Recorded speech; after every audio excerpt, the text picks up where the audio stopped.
We've got a couple of our buckets set up. I've got about 25 more to go.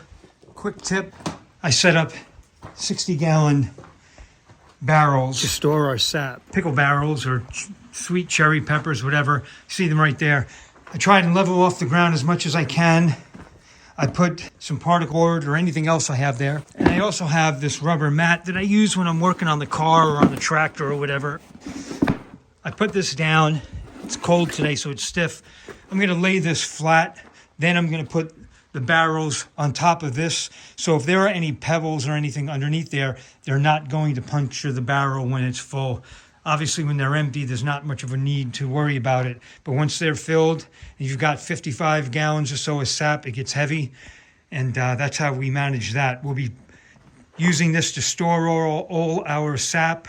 We'll be transferring it once I have my evaporator set about here. I'll take you guys with that the way we do it this year. I'm going to do a couple of little different things than last year.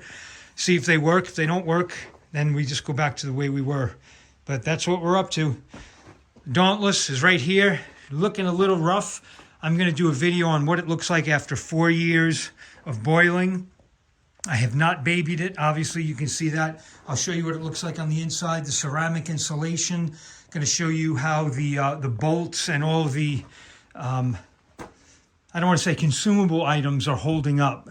You've got a lot of hot temperatures in these evaporators. Things are going to wear out.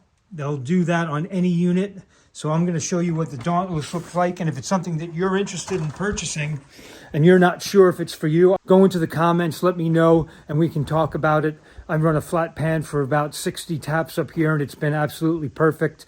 And I don't do any batch boiling. I'll do a boil, cook it down to about maybe 1.5 gallons, 2 gallons, probably about 2 gallons. I'll finish it on the turkey fryer. And then I don't filter.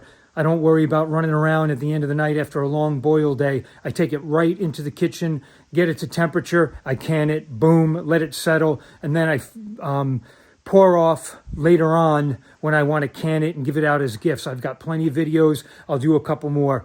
But that's where we are right now, 2024. Fingers crossed for a great season. If you guys are sugaring this year, good luck. Let me know how you're doing in the comments, and we'll see you on the next one.